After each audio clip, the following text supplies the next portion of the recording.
मदरसा board की जांच होनी चाहिए, मदरसा बोर्ड के सिक्योरिटी की, मदरसा बोर्ड के कारिंदों की, जो लोग उसके चेयरमैन बने हैं उनकी आमदनी कल क्या थी, आज क्या हो गई है, और इनके किराने लोगों की कितनी आमदनी है, कितने फ्लैट्स इनसे खरीदे हैं, तो इसकी जांच होनी चाहिए। जब तक उसी वक्त दूध का दूध पानी का पानी होगा, वो नहीं तो मदरसा बोर्ड के लोग लूट करके मदरसे को बर्बाद कर दिया इन बदमाशों ने। दोस्तों, बिहार में मदरसों की जांच हो रही है और सरकार ने मदरसों में शिक्षक बहाली पर रोक भी लगा दिया है। कई मदरसे ऐसे हैं जहां पे शिक्षक नहीं हैं, वो मदरसे बंद हो रहे हैं। हमारे साथ AIMIM के प्रदेश अध्यक्ष अख्तरुल ईमान साहब हैं। अख्तर साहब, पहला सवाल आपसे यही कि मदरसों का जो ये मामला सामने आया है, इस पर आपका क्या रद्द-ए-अमल रहेगा? नहीं, मदरसों के जांच का जहाँ तक ताल्लुक है, हुकूमत बिहार अगर नेक नियति से जांच करे तो हमें कोई एतराज़ नहीं है, लेकिन इसकी नीयत में खोट है। मदरसे के जांच पर जांच आप तो करा रहे हैं, एक मदरसे को एफिलिएशन देने के लिए 7 बार इन लोगों ने जांच कराया। ये जांच करने वाले कौन होते हैं? आसमान से कोई फरिश्ते निकल कर नहीं आए, ये DOs के यहाँ से जरिए जाँच करके आती है। रिपोर्ट इनके दरमियान में एक DO ने लिखा, एक मदरसे से दूसरे स्कूल की दूरी है 1.5 किलोमीटर, आप पैसे दे दिए तो कर देगा वो 3 किलोमीटर। तो ये गलत जांच करने वालों पर कोई कार्रवाई नहीं करते हैं। अब की बात जो एजुकेशन मिनिस्टर ने स्पेशल जांच की बात कही है, अगर उनकी नीयत एजुकेशन को दुरुस्त करने की है तो अच्छी बात है, वो नहीं तो मदरसे को आप सिर्फ जांच कर रहे हैं, टीचर क्या कर रहे हैं, ये मदरसे को ये भी जांच कराना चाहिए कि हमारे एजुकेशन मिनिस्टर साहब को, कि मदरसे के लिए सरकार क्या कर रही है। मदरसे को आप, मदरसे में जो बच्चे पढ़ते हैं वो बिहार के ही शहरियों के बच्चे हैं, यहीं के नागरिक के बच्चे हैं। ये बच्चे अगर मदरसे में नहीं पढ़ते तो स्कूल में आपको इंफ्रास्ट्रक्चर ये करना पड़ता। आप स्कूल में बिल्डिंग दे रहे हैं साहब, उपस्कर दे रहे हैं, डेस्क दे रहे हैं, बेंच दे रहे हैं, अलमारी दे रहे हैं, लेकिन आप मदरसे में न मकान दे रहे हैं, न कोई इंफ्रास्ट्रक्चर में उनको मदद करते हैं। और दूसरी तरफ मदरसे में आज तकरीबन 4 साल 5 साल से बहाली बंद है, और बहाली के लिए पोर्टल अब तक तैयार नहीं हुआ, आपके अमले काम नहीं कर रहे हैं। और मदरसा बोर्ड में जितना कुछ सताया जा रहा है टीचरों को मदरसा बोर्ड के जरिए से, उतना मैं समझता हूं कि जनरल एजुकेशन डिपार्टमेंट में टीचरों को उतना सताया नहीं जा रहा है। ये मदरसा बोर्ड जो है, ये बोर्ड बना है, बोर्ड का चपरासी से लेकर उसका चेयरमैन तक, अभी फिलहाल मौजूदा वक्त के चेयरमैन को मैं नहीं कर सकता, लेकिन इससे पहले के चेयरमैन तक मैं कह रहा हूं, इन लोगों ने जितना मदरसे के टीचरों को लूटा है, इससे ज्यादा लूट कहीं नहीं बची है। अगर जांच करना हो एजुकेशन मिनिस्टर को तो सबसे पहले मदरसा के क्लर्क, मदरसा के सेक्रेटरी, मदरसा के जो जिम्मेदारान हैं, इनकी जांच कराई जाए। ये जो पूरा माहौल खड़ा किया गया है, इससे क्या नुकसान हो सकता है? आपकी क्या डिमांड है? देखिए, एजुकेशन मिनिस्टर साहब नए नए कलमदान थामे हैं, अगर उनको एजुकेशन सिस्टम को ठीक करना है और उनकी नीयत सही है कि नहीं मदरसे को जांच करके मदरसे को प्रमोट करेंगे, तो मैं उनको मुबारकबाद दूंगा। वो नहीं, उनकी नीयत फिर वही है कि मदरसों को जांच में उलझाया जाए, मदरसे के टीचरों को लुटवाया जाए, तो मैं समझता हूँ, मैं इसका विरोध करता हूँ। और मैं ये कहूँगा कि आप डब्बों की जांच क्यों कर रहे हैं? गाड़ी अगर थमी पड़ी है, सबसे पहले इंजन का जांच क्यों नहीं कर लेते? अगर आपको जांच करना हो तो सबसे पहले मदरसा एजुकेशन बोर्ड का जांच कीजिए, जांच कीजिए उसके एक एक चपरासी से। एक चपरासी किस तरह से बन जाता है एग्जामिनेशन कंट्रोलर, ये किरानी किस तरह से बन जाता है एग्जामिनेशन कंट्रोलर, कैसे कैसे लोगों की होते यहाँ जाती है बहाली, जो चेयरमैन बनते हैं उसके खानदान रिश्तेदारों की कैसे हो जाती है बहाली, जो वहाँ किरानी है उसकी करोड़ों की प्रॉपर्टी है। इन लोगों के सामने इसको ED लगवाइए, इनके पीछे इनकी जांच करवाइए ना, सब पोल खुल जाएगा। अब बिहार में हाफिज का ओहदा है, हाफिज के ओहदे पर जिन लोगों की बहाली हुई, अगर उसने अपनी इल्मी लियाकत बढ़ा ली, उसने आलिम फाजिल कर लिया, तो उसका प्रमोशन होगा। सैकड़ों लोगों को इन लोगों को प्रमोशन दिया है, लेकिन जिन हाफिजों ने उनको पैसा नहीं दिया, उनको कहा गया कि यकल पद है, इससे नुकसान होगा। अरे बेवकूफ, यकल पद क्या होता है? अगर वो हाफिज को आलिम की जगह पर आप प्रमोट कर देते हो, आप परमिशन देते हो, तो फिर हाफिज में जगह बहाल करा लो। रोक के रखा किसी ने? ये लोग अपने में खानदानी मीरास बना लिया मदरसे को, जैसा चाहता है।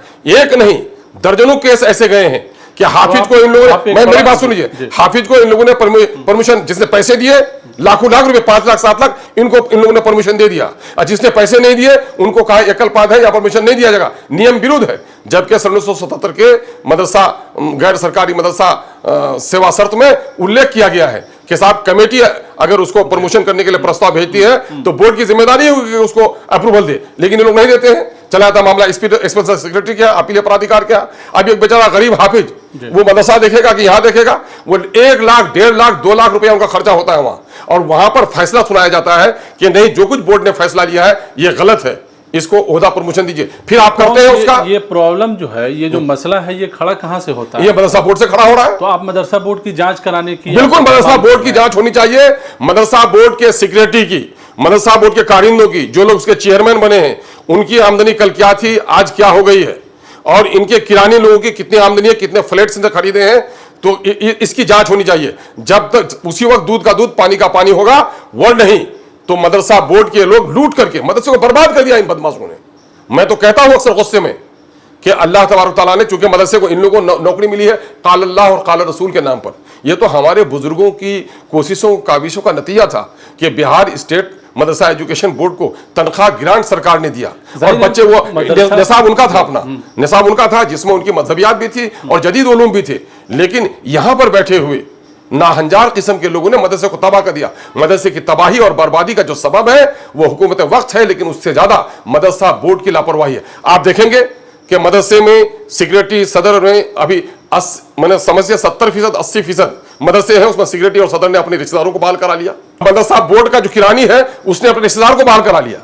अभी हमारे यहाँ मदरसा है, मदरसा मरहड़ा ईदगाह, वहां पर बोर्ड के किरानी ने अपने रिश्तेदार को बहाल करा लिया, साजबाज किया मदरसा बोर्ड से, है ना, उसने कमेटी के लोगों से कि मैं तुम्हारे लोगों को बहाल करा दूंगा।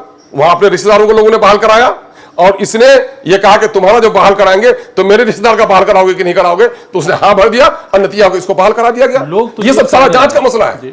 तो आप ये मदरसा बोर्ड की जांच कराने की अपील कर रहे हैं, ये बहुत बड़ी मैं बहुत ही स्ट्रांगली कहता हूं कि मदरसे की जांच इन लोगों ने कराई है, पॉजिटिव डायरेक्शन में जांच करे। और मदरसे में है, अब जहां 6 टीचर थे वहां 1 है, 2 हैं, अगर जांच किया है नेक नियति से तो फौरी तौर पर वहां टीचर बहाल किया जाए। वहां मदरसे में घर नहीं है, घर बनवाया जाए। वहां पर जो बेंच नहीं है, डेस्क नहीं है, इंफ्रास्ट्रक्चर नहीं है, सरकार उसको देने का काम करे। मिड डे मील दे हमारे बच्चों को, साइकिल दे हमारे बच्चों को, पोशाक दे, जिस तरह स्कूल के बच्चों को दिया जाता है उधर से मदरसों के बच्चों को दिया जाए। स्कूल के पढ़ने वाले बच्चे बिहार के नागरिक के बच्चे हैं, क्या मदरसे में पढ़ने वाले बच्चों के बाप टैक्स अदा नहीं कर रहे हैं? तो उन बच्चों के साथ ये सौतेलापन का सुलूक क्यों है? और मदरसे को अगर बेहतर बनाना चाहती है हुकूमत, अगर नीयत इनकी सही है, तो सबसे पहले मदरसा बोर्ड को इन लोगों ने सफाई कर दे।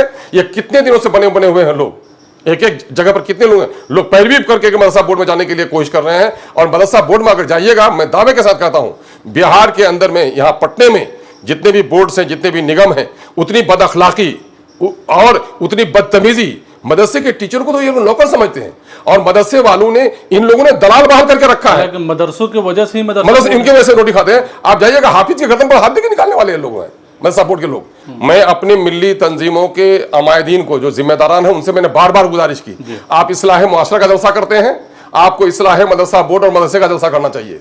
मदरसा बोर्ड का और मदरसे का इस्लाह हो जाएगा तो सोसाइटी की इस्लाह हो जाएगी। स्कूल का एक टीचर स्कूल जो छोड़कर चौराहे पे अड्डेबाजी करता है, समाज पर इतना बुरा असर नहीं पड़ता, लेकिन मदरसे का एक टीचर मदरसा को छोड़कर अगर वाजिब वक्त से पढ़ाने का है और दूसरे की जनाजे की नमाज में भी गया, तो लोगों की उंगली उठती है कि बच्चों को छोड़कर ये अपने रिश्तेदार का जनाजे की नमाज में आए, उसका बिगाड़ ज्यादा होता है। अभी जो कहता है 4% बच्चे मदरसे में पढ़ते हैं, लेकिन हमारी मजहबी क़यादत, हमारी अखलाकी क़यादत, हमारे निकाह के मसले, हमारे दिनो ईमान की क़यादत करने का किसको हक है? यही 4% है ना।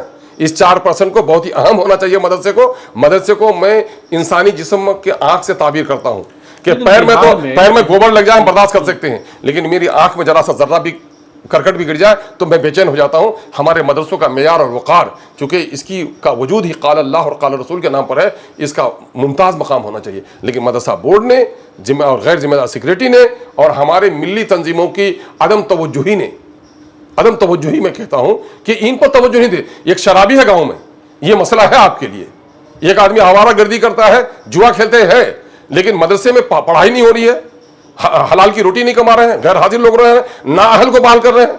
आपको मैं बता सकता हूं कि मदरसे में दर्जनों मकाम पर ऐसे लोग हाफिज के ओहदे पर बहाल हैं जिसने कुरान के औराक नहीं उल्टे सही से, बहुत है ना। इसको जो आया है, बेसबब जमीन पे जलजला नहीं आता, तहखाक किसी की रूह तड़पती होगी। मदरसे पर जो काले दिन मंडरा रहे हैं, इसकी वजह क्या है?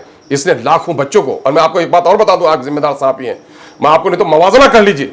मैं बिहार के माइनॉरिटी के वजीर जनाब जमा खान साहब से भी मैंने कई बार कहा और कई बार मैंने इस बात को उठाया, आप देख लीजिए तेलंगाना में 50 लाख मुस्लिम आबादी है और वहां तेलंगाना माइनॉरिटी रेसिडेंशियल स्कूल है, और उसमें मैंने मुस्लिम सिख ईसाई सबके बच्चों का है, लेकिन कसीर तादाद मुस्लिम बच्चों की है।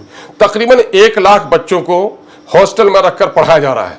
लगभग 600 से 700 करोड़ का उनका सालाना बजट है, और उतना ही बजट बिहार में बिहार मदरसा एजुकेशन बोर्ड का है।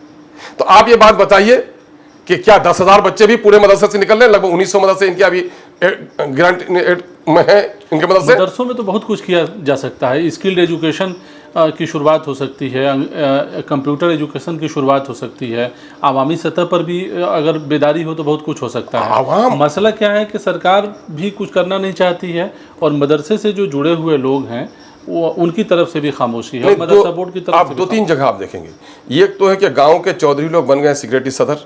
जब इन्होंने नाजायज तौर पर बहाली की तो आवाम को इससे बेजारी हो गई है कि भाई इन्होंने तो खाने पीने का अड्डा बना लिया और खुलेआम, बहुत लोग तो खुलेआम, जिसकी वजह से आवामी रिश्ता इनका कमजोर हुआ। हम्म। दूसरी तरफ यह है कि मदरसा बोर्ड वाले, जिस तरह से स्कूल का इंस्पेक्शन होता है, मदरसा बोर्ड वाले की जिम्मेदारी थी, इनके इंस्पेक्टर हैं, इनके एग्जामिनेशन कंट्रोलर हैं। सबसे बड़ा मसला सर मैनेजिंग कमेटी का है। लोग ये सवाल उठा रहे हैं कि मैनेजिंग कमेटी जो मदरसे की है वो मदरसे में मनमाने तरीके से काम करती है और इस तरह से लोग हैं कि वो दबा देते हैं चीज़ों को, डर से जो है लोग आवाज़ नहीं उठाते हैं। तो सवाल है कि उस मैनेजिंग कमेटी पर कंट्रोल फिर कौन करेगा, कैसे करेगा? मैं आपको बता दूं एक बात, 1478 से पहले मदरसों की कलील तनख्वाह थी और उस ज़माने में बड़े बासलाहियत असातिज़ा हुआ करते थे। सरकार ने जब इसकी तनख्वाह बढ़ाई तो सेक्रेटरी और सदर का दिल डोल गया।